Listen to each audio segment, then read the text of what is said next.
Hello, it's Mark here from LightMap, and I'm going to just give you a bit of a tour around using HDR Light Studio with Omniverse, and just kind of carry on really from the quick start video that we made, and just take around some features. So we've started up HDR Light Studio here, we've got Omniverse in the background, and we can see if I turn this light on and off, just how instantaneous the updates and the rendering are inside of Omniverse. Is pretty incredible. So let's just fill the screen with the HDR Light Studio interface, and then press the play button here and take off the LUT, so put that to none, and then we can see the view coming from Omniverse now. Okay, and as we change the brightness of this background, you can see it change instantly. So we'll leave, quite a dark background in. So I want to kind of show you the concept of light looks inside HDR Light Studio. It means you can develop and have lots of different lighting designs attached to the same dome light inside of Omniverse, so that we could try out different lighting designs, and they're all saved in one project that's embedded in Omniverse. So we've got the light look here. I'm going to double click that, and then we'll just rename that to 1 for now, and we're basically working in this light look. So if you don't want to use light looks, you just hide the panel. You never need to think about them, but it means now that we've we can carry on with this lighting design, duplicate it, create another one from scratch, and I'll show you that in a bit. So by default, you'll see these preset lights, which are all kind of studio lights. On the presets panel, we've got the type of preset, so lights is chosen by default. We've also got rigs, and if we right click on a rig, we can replace lights with rig, and then all the lights from that rig get loaded up and will light your Omniverse shot. Now, rigs are effectively a whole HDRI map, whole HDR lighting design, but everything is editable. So on this one here, we can turn off each light, and you can see that we've basically got this light tent, and we've assigned different colors to the different sides. So if I isolate that one on its own, we can see the source color for this looks like this, but if we color this, we can change the color on this here, and then we turn the other lights back on, and they all layer up, so it actually looks like the light tent has got an orange light on this side, and it's all physically correct. So on the left side, let's change the color here to kind of your classic blue and orange mix, and then it's not very bright, so we can just brighten that up to get more blue on that side. And then we might say that the back, let's hide that, we don't want that, and the top, let's hide that, we don't want that, and let's make the right side more saturated orange.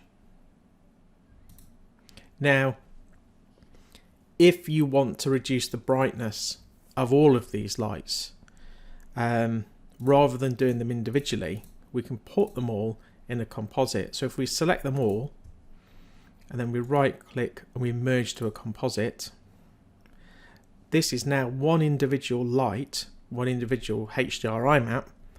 And if I click in here, the contents are these lights that I could still adjust. But if we come back up, we can reduce the brightness of that whole HDR now. So that's really handy to do. But I could still go back in and say, pick this right hand light and make that a bit brighter. So that's quite good to know, that you can place your lights in a composite, and when you do, you can control the brightness of all the lights at once, and you can make adjustments to their position. So you can rotate that single light and change its rotation by changing the longitude, but you've still got everything inside there that's individually adjustable as well.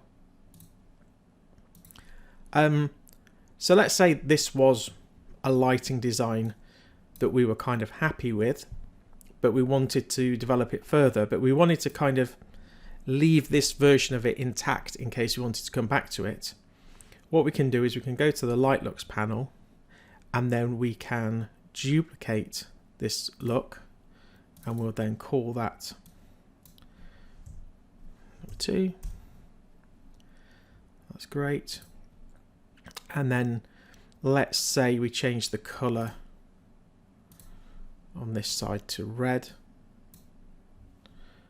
and then on this side to an even deeper blue. And we can flick between these different looks and see what they look like just by clicking on the look. And then all the lights to do with that look will be loaded into our light list and will be editable. So the actual switch between them is incredibly fast, particularly with Omniverse and the render. You know, we've got an instantaneous change of lighting, which is fantastic to be able to explore it in that way. So that's what we use LightLooks for, and we've got these rigs, so you can see the rigs that we've been playing with. So let's create a brand new light look from scratch, which will be just an totally empty lighting design. And then to add, let's just double click on one of these. So I can right click to replace the current lights, or just to add all the lights, I can just double click and they'll all be added. So that's loaded in this lighting design, and everything is totally editable. So a rig isn't a HDRI map, it's a whole lighting design that we can basically play with. Again, I'm just putting a bit of colour on these lights just to show that. Change the brightness. Brilliant. So I can flick between those light looks, instantaneous, different lighting designs. And this is all coming directly through to Omniverse in real time. And then the Omniverse viewport image is being shown inside our UI. And that's so we can do things like, if I do a new lighting design, and then we go, instead of showing rigs, we show lights. And we can basically drag and drop a light onto the model. And where it's dropped, because the mode is reflection, it will reflect in that location. So that looks, so that's great. In terms of the preset lights, there's not just light sources.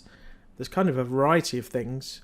We've got some HDRI maps that come with the software from HDRI Haven that have been added for your convenience in here, and they're all ready to use. So we can basically double click and that HDRI map will be loaded as a light, and it will be added to the top of the light list. So if we want to drag that to the bottom, and then we still got this light we added on top. So we're basically now doing real-time editing and augmenting of this HDRI map that we've loaded in. So let's say that, under the skull, we want a bit more light bouncing up from the floor. We can create a soft light from the toolbar, and then we go click on the chin of the skull. And if we turn up the brightness, yes, we've got white light overlaid, but because lights are a little bit like just layers in photo editing software, we could change the blend mode on this light to amplify, and that will multiply the pixel values together. So we're kind of creating a boost of the brightness now. So I could kind of scale that up, and then if we turn that off, you can see the amount of brightness coming underneath, and turn it on. So we've really boosted the brightness underneath on that HDRI map. So HDR Light Studio is about creating studio lighting. That's what people think about our software, but it's also for editing and augmenting and taking control of the effect of a HDRI map, or even blending several HDRI maps. So if I just, let's say, pick a couple of HDRs. Let's pick this one. I'll double click, gets added to the top, so it's basically got blend mode over, so it's covering everything beneath it. And then we'll just rotate that until we get a nice effect. So bring it a bit further around. Okay, so let's say I'm going to delete these others by selecting them, right click, delete. So let's say we want to put a bit of brightness on the right side, just like I showed you.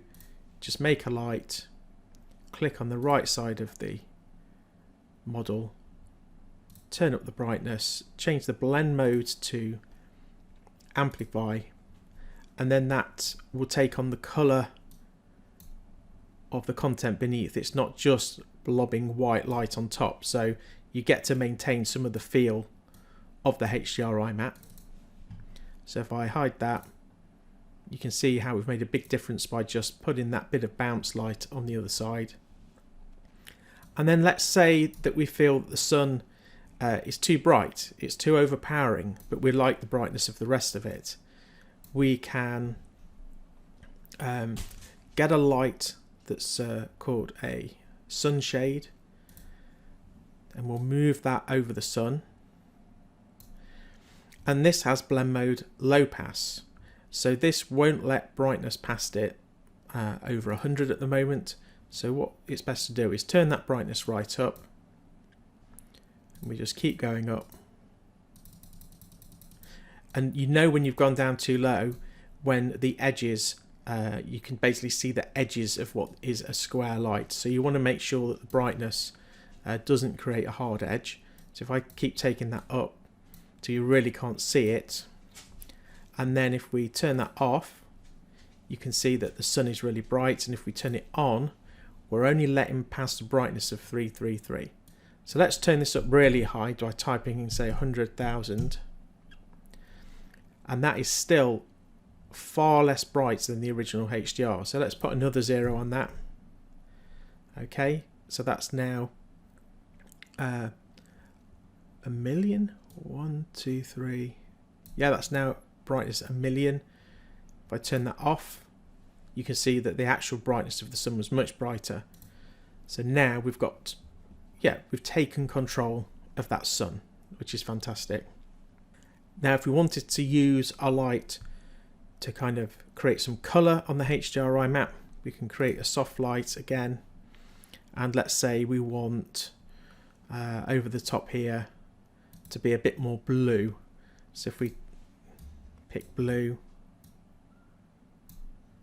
and then we use blend mode color, we can turn that right up and scale that light up, and we've kind of colored that area of the map so it's more blue,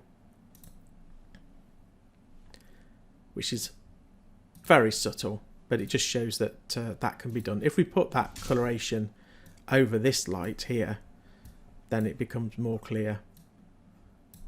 And what we could have done is on that light that was amplifying, we could have just coloured that blue, and it would have created a blue tint as well as a boost.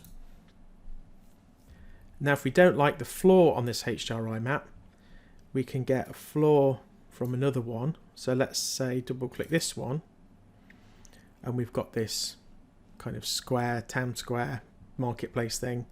It's not a good example. Let's not use that one. Let's find. Here we go. Let's use that one, which is just an example. And on the properties of the light, any light that we've got loaded, you can control the alpha. So if we go to the alpha of this HDR and we turn it on to be active, and we choose a gradient, we can add some points on this ramp, this alpha ramp, to make certain bits transparent. So if we make that to black, that to black, that to white, we can now do a bit of a floor. It's very simple, it's very basic, but we can do a bit of a floor replacement from one map to the other. Now that doesn't look fantastic because of the floor doesn't go all the way to the horizon. So if we find another map maybe where that does.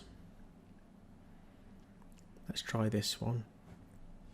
And what I'll do is, if we change from lights to content images, we're looking at the same content, but they're now basically image presets that we can apply to other lights.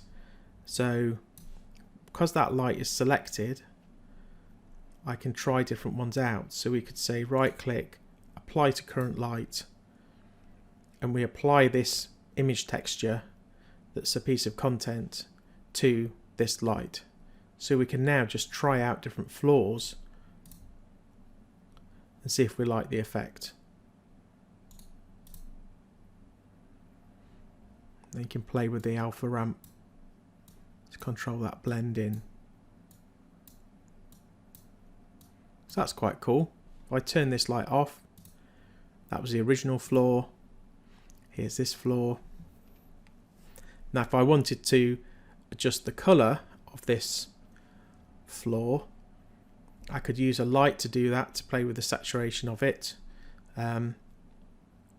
If I go back to the master content, we can just use the saturation control actually on the image content itself, which is nice. Or if I wanted to tint it, I could merge it into a composite.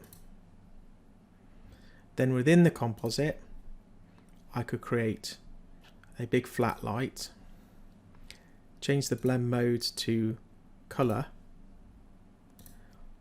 and then we could kind of tint it a different color. Now if we turn the brightness up, that tint will have more of an effect. So let's just make it slightly more orangey. And because it's all happening within the composite, those edits we're making inside the composite won't filter down, won't basically affect the rest of the lights. If I was to just place this big flat light on top, change the blend mode to color,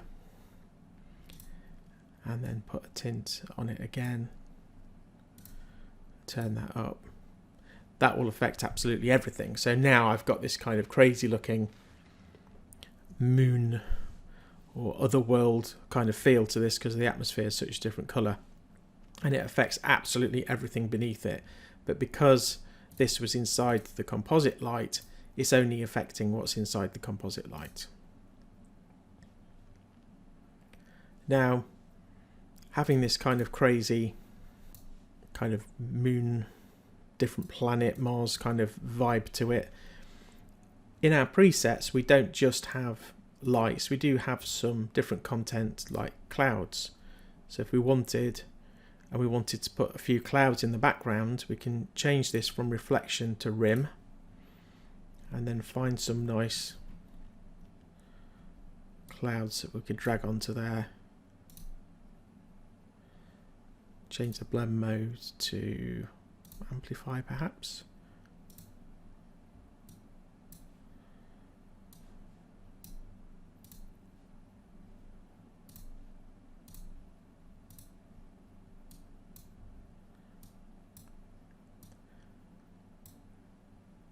So you can put lots of, any kind of content in here. It doesn't have to just be lights. And we can make a new picture-based light, and you can load your own images in as well. So you don't have to use the content that ships with HDR Light Studio. And also, if you wanted to, you can drag and drop and add your own content into HDR Light Studio as well and build up your library. So you can totally manage this library of content. Now at the moment, this is a low resolution HDRI map which is being shared with Omniverse. If I go to render, we can actually render live across to Omniverse without having to save a permanent file on disk. So this can be quite a handy way to test out the lighting. So if I say set that to 3K and then apply that and close and render it, do the render, this will just generate a high quality anti-alias version of the HDR design. There we go. So that's it. It's kind of full high quality.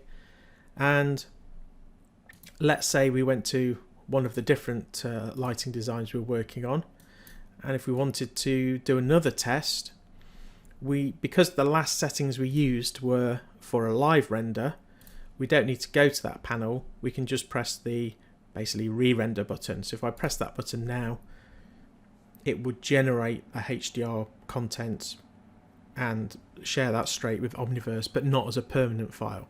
So that's really handy for doing tests when you want to get a bit higher quality. There you go. You can't see a lot of difference on this one. So while we're in here, we can add extra lights and you know, mess around with the lighting a bit more. Boost that up there.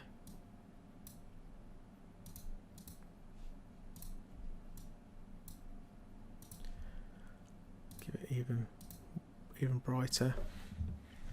Duplicate that. Put one over here.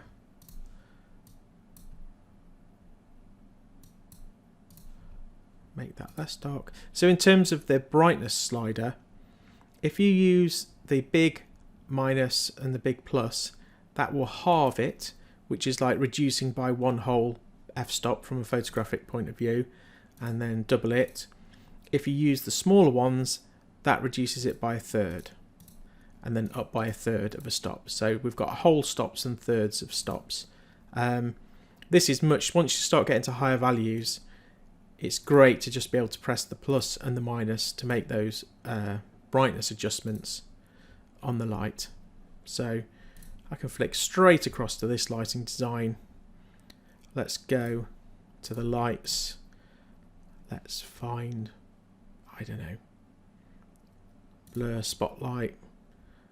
Now I can drag and drop it onto here where I want it. Now we're still in rim mode, so that's placing the light behind the model. If I change that to reflection, that will now reflect. Change the brightness.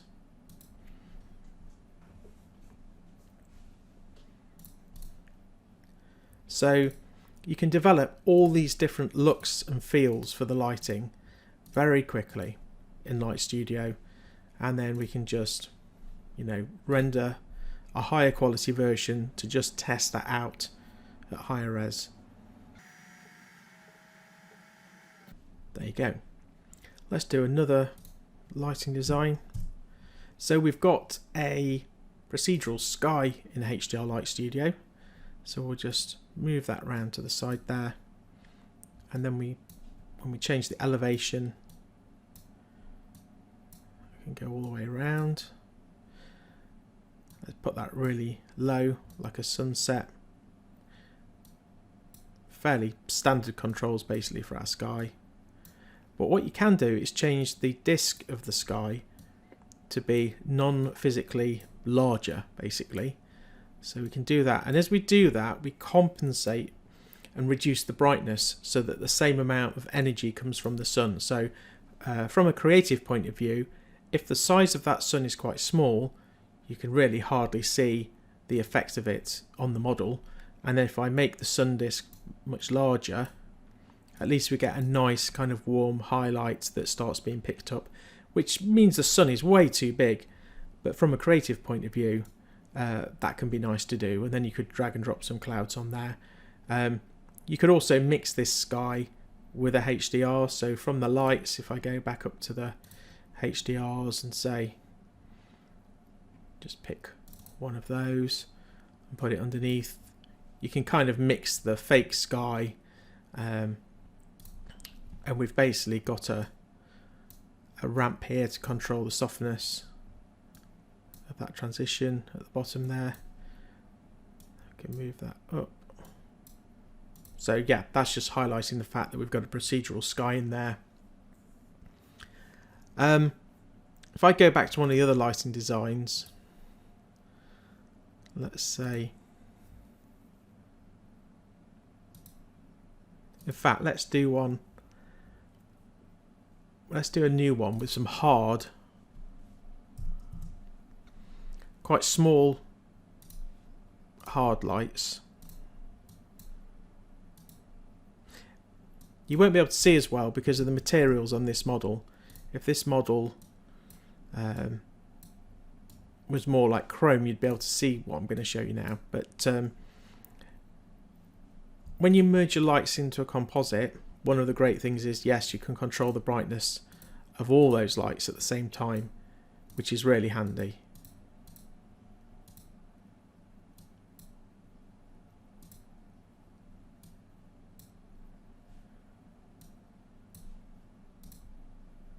There we go, you can see that in action there. But also you can apply filters, and one really useful filter is called Diffusion.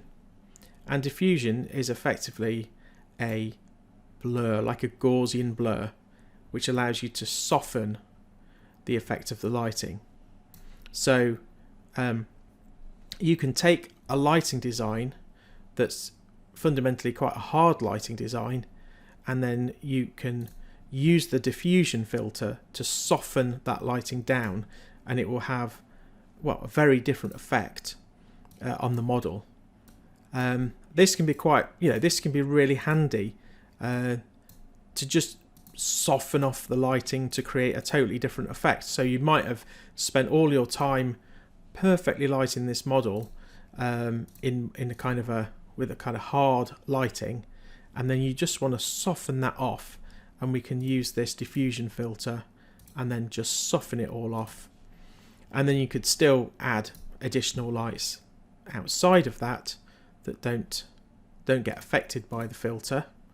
Or if we come into this filter, you could always, let's say we get an interior HDR, and we add that to our lighting design. And let's hide the other lights, don't need those. So now we've basically got this HDRI map here, which we've loaded. We could say take down the saturation on that, and we could rotate it using the longitude setting to kind of, if I just turn the diffusion off for a moment. So that's the lighting from this room. We can rotate it with longitude to get the lighting where we want. We can change the saturation if we want. So if we're, say, happy with that lighting, but we want it to be more of a mood than specifically looking at a front room, then on this composite light, we can, in the filter section, we can choose diffusion, and then now we've got this great control to just blur the whole map and soften its effect. And this is great for the base of a lighting design. So we can take down the brightness, let's say.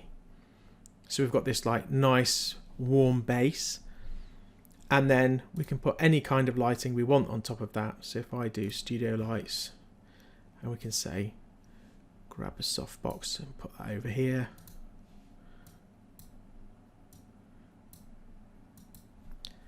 Grab another one and put it over here. And without that base, it's a far less interesting looking lighting design. So it just gives us something as a foundation. And that's the really useful thing about the diffusion filter. So that's really my tour of just continuing on from the quick start, where it showed you the basics. I've shown you a bit about the light looks and the fact that we can hot swap between them. I've shown you that we can do higher quality renders by picking the live format, and the fact that we can re-render using the same settings for doing tests using this effectively re-render button here.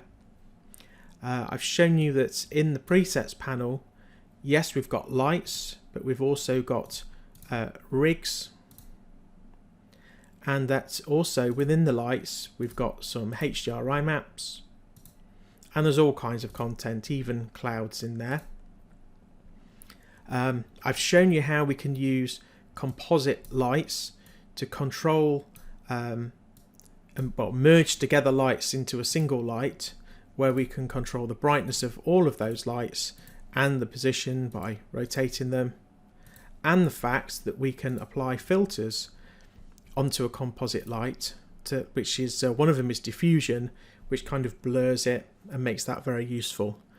So thanks for watching this. We hope this gives you some ideas of how you can really take control of the lighting in Omniverse.